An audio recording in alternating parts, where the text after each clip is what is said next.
Assalamualaikum warahmatullahi wabarakatuh. Alhamdulillahirabbil alamin wassalatu wassalamu ala asrafil anbiya'i wal mursalin wa ala alihi wa sahbihi ajma'in amma ba'du. Para mahasiswa yang berbahagia, alhamdulillah pada kesempatan kali ini kita bisa bertemu dengan Bapak Dr. Andes Haji Muhammad Jalari SEMM dalam mata kuliah religion ya. Suatu mata kuliah yang menarik karena ini adalah selalu ada hal yang baru, ada novelty yang perlu kita diskusikan ya. Oke, pada materi kali ini adalah pengantar dan metodologi pendidikan agama Islam ya. Oke, para mahasiswa yang berbahagia, di sini saya akan menyampaikan yaitu ada 3 yang mungkin mahasiswa juga masih kurang paham. Ada pendidikan agama Islam, ya kan? Ada pendidikan Islam, ada pendidikan keislaman. Ini sangat menarik ya. Silakan Anda pahami dulu, dibaca gitu. Tapi saya tidak akan semata-mata membaca, langsung menerangkan saja. Ya, jadi pendidikan agama Islam ini adalah suatu sebutan materi yang disampaikan kepada komunitas tertentu, yaitu mahasiswa. Jadi kalau Anda belajar tentang religion, berarti Anda belajar pendidikan agama Islam, ya kan?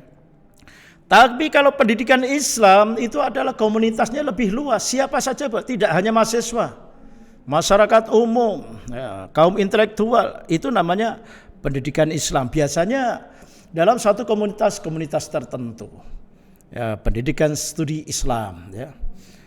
Terus yang selanjutnya di sini ada pendidikan keislaman. Nah, pendidikan keislamannya itu sudah mempelajari suatu materi keislaman itu sendiri, tapi dikembangkan dalam suatu kerangka filsafat ya. Jadi kerangka filsafat. Jadi orang belajar filsafat ini memang harus punya landasan. Islam bisa dipelajari secara filosofi. Bagaimana konsep indoor dan outdoor dalam konsep ketuhanan umpama saja. Itu bisa, itu dipelajari dalam konsep filsafat gitu. Dan tokoh-tokoh muslim yang mengembangkan Islam secara filsafat juga banyak ya. Seperti Imam Ghazali adalah seorang filsafat ulum. Sampai sekarang sebagai referensi bagi para pakar keislaman di Indonesia, terutama yang berkembang adalah di perguruan tinggi Islam, baik itu UIN, terus ada lagi IAIN maupun STAIN, dan itu adalah banyak menggunakan referensi buku Imam Ghazali. Terus ada lagi Al-Jabiri, itu adalah konsep filsafat dalam membedah adanya ajaran Islam itu sendiri. Oke ya, para mahasiswa yang berbahagia. Terus berikutnya di sini adalah dasar hukum. Ya, kita belajar pendidikan agama Islam. Wah, ini ya. Dasarnya banyak sekali, dari dasar Pancasila, UUD 45, TAP MPR dan sebagainya. Tapi di sini sangat menarik para mahasiswa ya. Dalam konsep landasan religius atau dasar dalam hukum Islam, ini adalah Quran surat An-Nahl ayat 125. A'udzu billahi minasyaitonir rajim. Ud'u ila sabili rabbika bil hikmati wal mau'izatil hasanah wajadilhum billati hiya ahsan. Inna rabbaka huwa a'lamu biman dhalla an sabilihi wa huwa a'lamu bil muhtadin. Ud'u ini adalah fi'il amar ya. Fi'il amar itu adalah kata perintah ya, kata perintah. Jadi kalau Anda belajar sharaf itu ada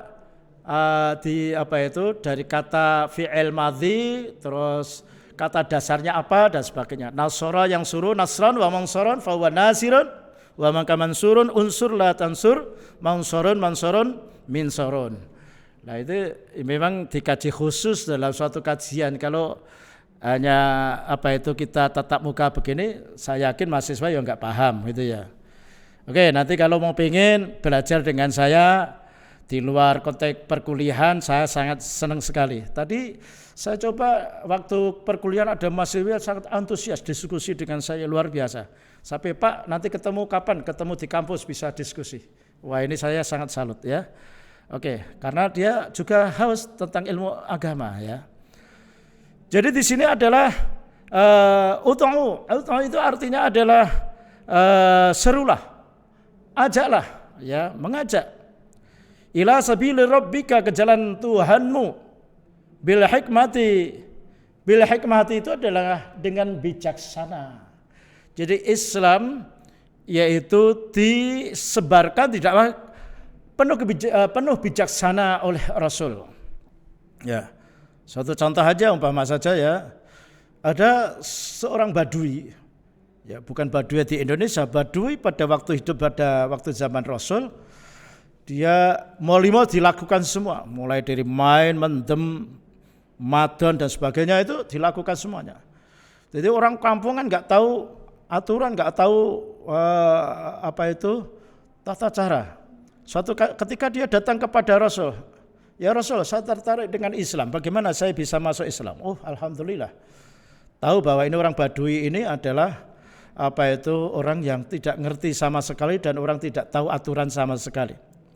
Akhirnya begitu syahadat, terus Rasul mengatakan orang Yahudi mengatakan, terus apa yang saya lakukan ya Rasul dengan saya sebagai orang Islam yang baru?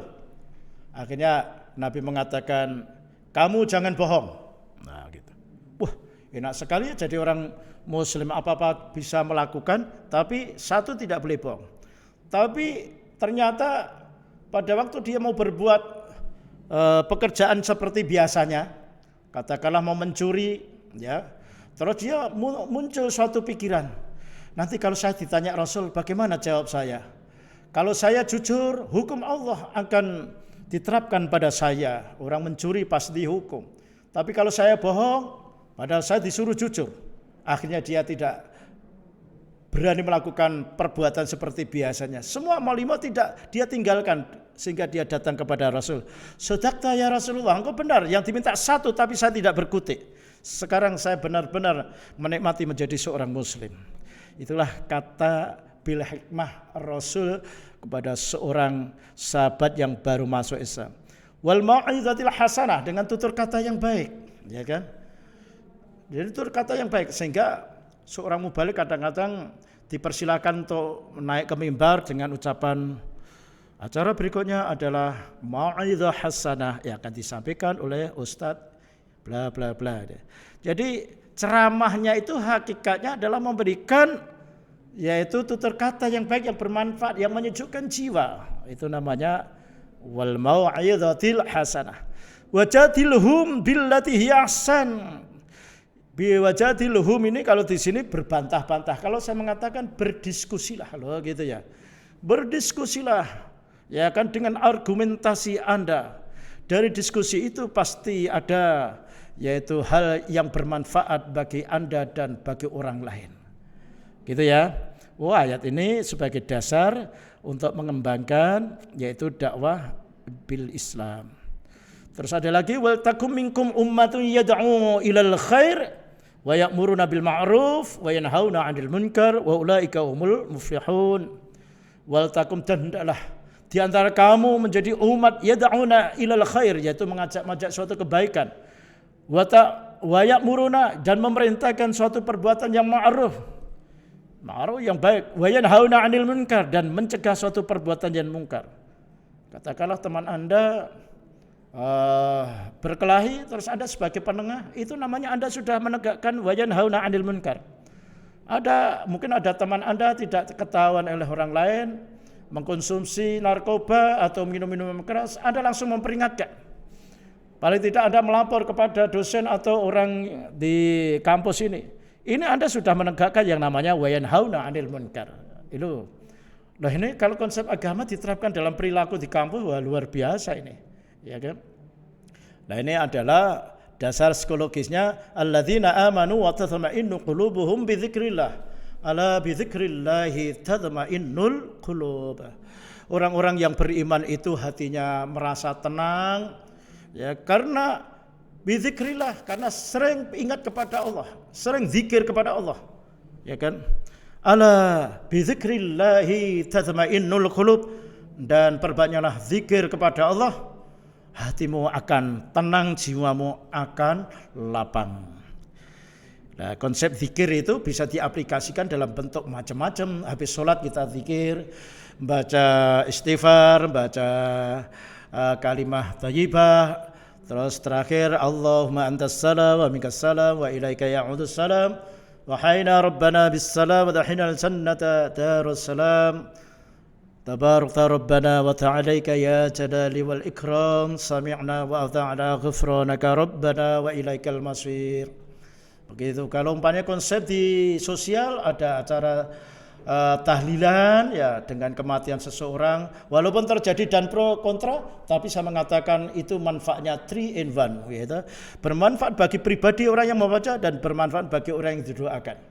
Kalau yakin itu diterima oleh Allah, insya Allah doa itu diterima, amalan kita akan diterima. Tapi kalau Anda ragu-ragu, wah kayaknya nggak ada dasarnya ini. Kalau sudah kayak gitu, Anda baca, ya tetap nggak akan nyampe. Jadi sampai dan tidak tergantung Anda, keyakinan Anda dengan Allah Subhanahu Wa Taala. Itu kalau cara memaknai begitu. Oke, ini dasar sosial, yaitu tentang setiap manusia memiliki tugas sosial, yaitu tugas hidup manusia adalah menghidupi manusia yang lain. Khairun nas anfa'hum linnas, sebaik-baik manusia itu adalah orang yang bisa diambil manfaatnya oleh orang lain. Kalau Anda dimintai tolong oleh teman Anda, ya kan, mungkin rumahnya jauh dari Jakarta, tidak ada kiriman uang, perlu makan, Anda pinjami uang, wah itu perbuatan yang luar biasa. Itu dari dasar sosial. Manusia adalah saling tolong menolong. Oke ya. Oke, para mahasiswa, ada metode pemahaman Islam ya, yaitu Islam harus dipelajari dari sumber aslinya, yaitu Al-Quran dan Sunnah. Dan tidak setiap orang mempunyai kemampuan untuk memahami Quran dan Sunnah Rasul. Ya, mestinya harus Anda banyak bertanya, yaitu orang yang mempunyai ilmu, orang yang mempunyai kemampuan untuk yaitu melakukan istinbat, yaitu istinbat hukum baik yang ada di dalam Al-Quran maupun Sunnah Rasul ya. Kalau ada orang yang ilmunya setengah-setengah ya, kalau Anda mau belajar orang yang ilmunya setengah-setengah ya akhirnya mendapatkan keterangan yang setengah-setengah, tidak bisa komprehensif gitu ya. Nih, jadi di sini Islam harus dipelajari secara komprehensif dan integral. Integral itu maksudnya berkesinambungan. Satu contoh umpama saja, ini yang berkembang bahwa mendoakan orang lain itu tidak sampai dengan dasar di dalam hadis Nabi, yaitu setiap anak Adam, yaitu disebutkan di situ kullu bani adama khata'in, bukan itu ya. Jadi setiap anak Adam ya itu putus amalnya kecuali 3. Yaitu yang pertama adalah amal jariyah, au ilmin yuntafa'u bihi, ilmu yang bermanfaat, au waladin shalihin yad'u lah. Ya. Jadi selain anaknya bisa tidak nyampe. Lah itu namanya belajar agama yang tidak integral, padahal ada kaitannya yang lain. Di dalam kitab Al-Bayanu al-a'malun nafi'ah lil mayyiti ma'a adillatiha. Ya, saya itu dulu kajiannya sampai dalam ke situ. Itu adalah sampai disebutkan sallu 'alal mayyiti fa akhlisu lid-du'a. Kalau Anda mendoakan atau Anda menyolatkan mayit atau salat jenazah, fa akhlisu, maka ikhlaslah kalau Anda itu mendoakan. Padahal yang namanya isi orang sholat jenazah itu adalah semuanya doa. Mulai dari Allahumma gfir lahu, terus ada lagi Allahumma la tahrima ajrahu wa la taftinna ba'dahu wa filan. Itu kan doa. Jadi yang namanya konsep secara integral, bahwa di dalam hadis tadi yang kami sampaikan bahwa semua amal anak Adam itu putus kadzalika, itu disebutkan awaladin sholihin yad'ulah, itu konsepnya anak kepada orang tua. Oh gitu ya. Nah, sedangkan saya mendoakan pada orang lain, itu konsepnya pada hadis lain. Lah, kalau nggak boleh mendoakan orang lain, bahwa mendoakan orang tua itu hanya untuk hanya yang diterima anaknya, berarti doa setelah sholat itu yang nggak terpakai. Pada itu dilakukan oleh Rasulullah. Ya kan? Disebutkan di situ kan, hamdan yuafi na'amhu wa yukafi mazidah, ya Rabbana lakal hamdu yanbaghi li jalalikal karim wa azim sultan. Ya kan? Allahumma ighfir lil muslimin wal muslimat. Ya Allah, ampunilah saudara kami orang Islam perempuan dan orang Islam laki-laki. Terus ampunilah yaitu dosa-dosa saudara mukmin laki-laki, mukmin perempuan. Kadang mendoakan orang lain. Padahal setiap kali itu adalah dilakukan oleh Rasulullah. Nah, ini belajar Islam kalau hanya setengah-setengah, tidak komprehensif dan integral, ini bahaya dalam suatu kehidupan sosial. Oke ya. Para mahasiswa, saya kira cukup yang kami sampaikan, semoga manfaat dan kita kembangkan dalam diskusi nanti via Zoom gitu ya. Sampai jumpa lagi dengan acara dan kelompok yang sama. Wassalamualaikum warahmatullahi wabarakatuh.